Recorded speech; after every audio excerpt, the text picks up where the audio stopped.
Film bell bottom में actress Lara Dutta के Indira Gandhi look की काफी चर्चा है। जब फिल्म का ट्रेलर रिलीज हुआ तो इंदिरा बनी लारा को पहचानना भी मुश्किल था। इस लुक के क्रेडिट के सही हकदार मेकअप और प्रोस्थेटिक आर्टिस्ट प्रशांत डोईफोड़े हैं। प्रशांत को जब पहली बार पता चला कि लारा फिल्म में इंदिरा गांधी का किरदार निभा रही हैं, तो उनके लिए ये एक बड़ा चैलेंज था। लारा का इंदिरा गांधी लुक तैयार होने में 35 दिन लगे। लारा का मेकओवर करने के लिए सबसे पहले उनके और इंदिरा गांधी के लुक का कंपैरिजन किया गया। फिर लारा के घर जाकर 3D कास्टिंग की गई। किसी का भी प्रोस्थेटिक लुक तैयार करने के लिए 3D कास्टिंग सबसे पहला स्टेप होता है। जिस पर प्रोस्थेटिक लगाना है उसके फेस का बारीकी से नाप लिया जाता है। इसके बाद उसी हिसाब से प्रोस्थेटिक बनाया जाता है। लारा की शूटिंग शुरू होने से पहले 2 ट्रायल किए गए।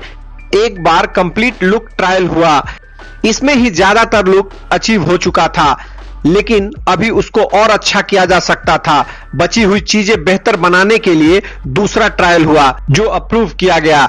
इस सारी प्रोसेस में प्रशांत के साथ टीम में जगदीश दादा और प्रवीण थे। जगदीश दादा सुपरवाइज करते थे और प्रवीण सेट अटेंड करते थे।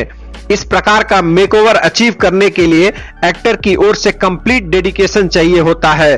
लारा ने इसमें पूरा सहयोग दिया। इस तरह के मेकअप में कंटिन्यूटी मेंटेन करना भी मेकअप आर्टिस्ट के लिए एक बड़ी चुनौती होती है। लारा के मेकअप में 3 घंटे लगते थे। शूटिंग खत्म होने के बाद मेकअप निकालने में 1.5 घंटा लगता था। इस मेकअप के साथ शॉट देना आसान नहीं होता था। जैसे जो प्रोस्थेटिक नाक लगाई गई थी उसे पसीना आए या खुजली छूना नहीं था। पूरे दिन इस मेकअप के साथ बैठना होता था। प्रोस्थेटिक और मेकअप का सारा मटेरियल यूएस या यूके से आता है। प्रोस्थेटिक के लिए पहले लेटेक्स या लेटेक्स फोम का यूज होता था, अब सिलिकॉन और जिलेटिन जैसे मटेरियल में काम होता है।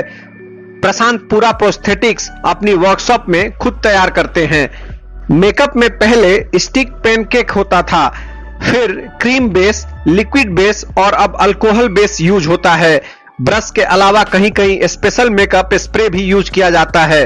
पूरी फिल्म कोविड के फर्स्ट वेव के दौरान शूट हुई है। मेकअप में कोरोना प्रोटोकॉल को फॉलो करना सबसे मुश्किल था। सारे मेकअप मटेरियल और मेकअप वैन को सैनिटाइज किया जाता था। लॉकडाउन के चलते सारे मटेरियल और दूसरे पीस का एडवांस स्टॉक रखा जाता था।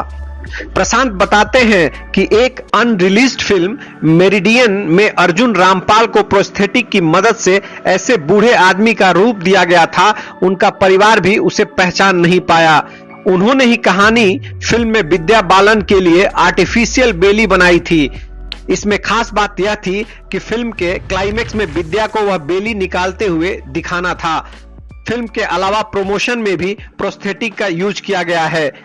फिल्मों में मेकअप की यही अहमियत है, लिहाजा मेकअप आर्टिस्ट को भी एक कलाकार के तौर पर पूरा सम्मान मिलना चाहिए।